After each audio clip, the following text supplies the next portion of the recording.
to all the members who had a role on the agenda what their purpose, what they saw as their purpose in life, and I got answers from just about everybody.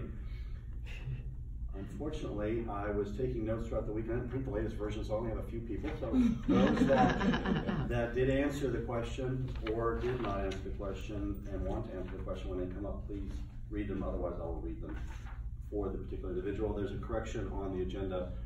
I obviously recycle my agendas in terms of the document, and I edited it. And Cynthia was, I think, Minute Master last week, or last time I did an agenda, and so I forgot to remove her, so you can mark that off. Oh, good. For the benefit of our guests, our Toastmaster meeting is separated into sections, and the first section is an extemporaneous speaking section for the members, where we call upon individuals who do not have a speaking role on the agenda, and they are asked a question that they're not prepared for, which is perfect practice for most business situations. Is rarely do you have the opportunity to speak and be fully prepared on a topic.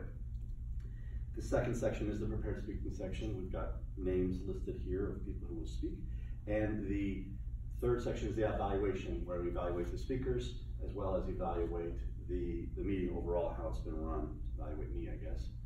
And so with that, I would like to bring up our word master grammarian, which is Peggy Prince. She will have a word of the day, which if we're called upon to speak, we try to use. She also will keep in mind, keep an eye on audible pauses, things like that, as well as interesting word usage. Please, Peggy, please come to the lectern.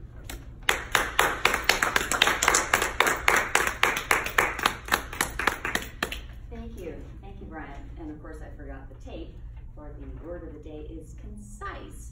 It's one of my favorite words, especially since we have purpose as our theme. I tend to be very elongated in my expressions, especially written. And concise is an adjective giving a lot of information clearly and in a few words.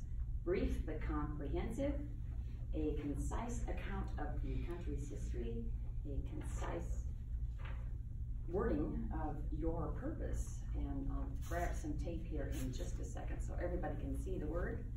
But the word of the day is concise.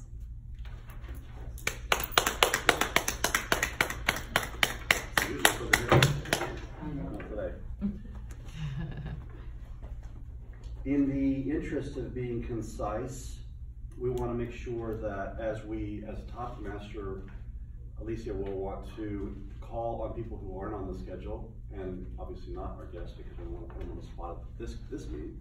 We usually wait until people join before we call them for table topics.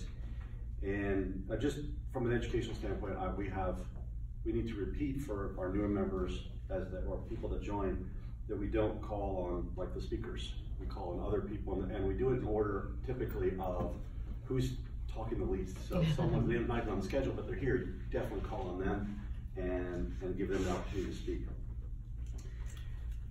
I am the Minute Master today also, and so I'll give a brief commentary about, well, my version of purpose in life.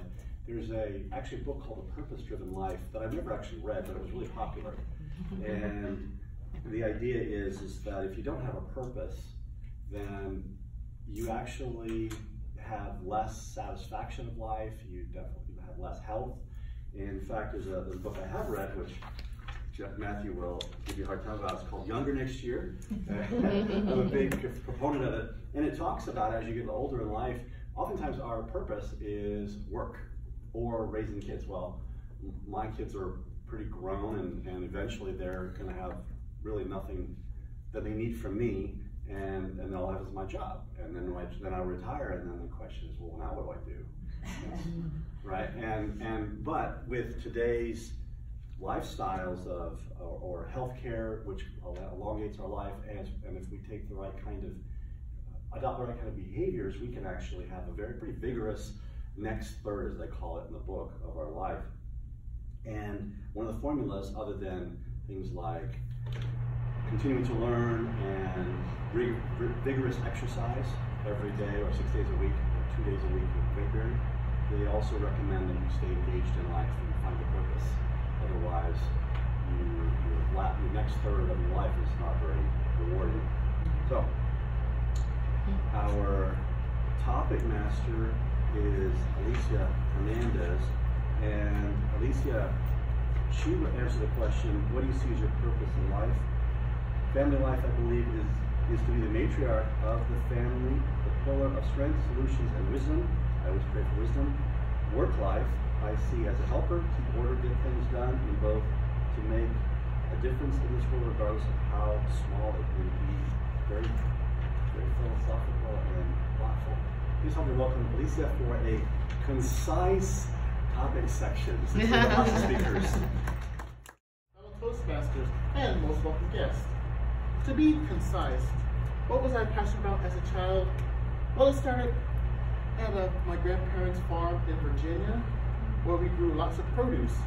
We grew watermelons, cantaloupes, corns, prunes, and plums. And I was the 5-year-old runt of the group of cousins that were all teenagers. And we sampled a plethora of fruit and produce until I saw over there, over by the ditch area, a nice rare fruit, which happened to be nice, red, and seedy. I tried my first fruit, and it tasted so heavenly, so delicious.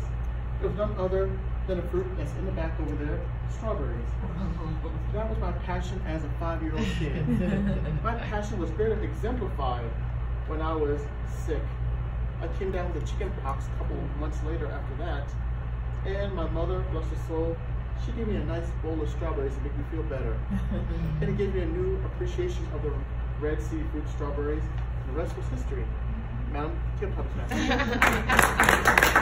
I'm Tabletopics Master, fellow Toastmasters, our guest. I'm Ryan. I haven't read the book yet, but I have been thinking about my coming retirement next month.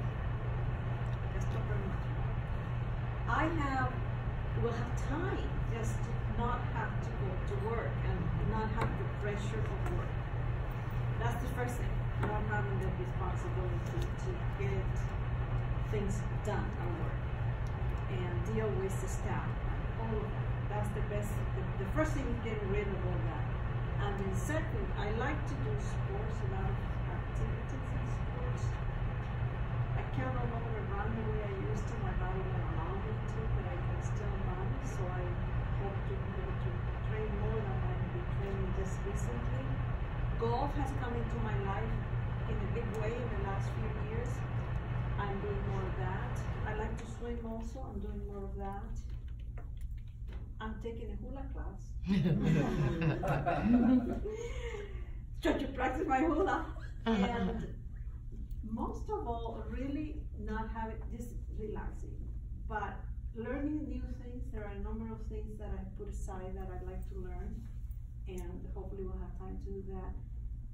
Reading, resting, and enjoying my house. How many of us, particularly women, we want to enjoy our homes, and we don't have a lot of time when we're working. I don't think I'll be bored for the most time. I'm going to have a lot of downtime, but I will try to keep myself busy so I don't become too stale as I get into my later years.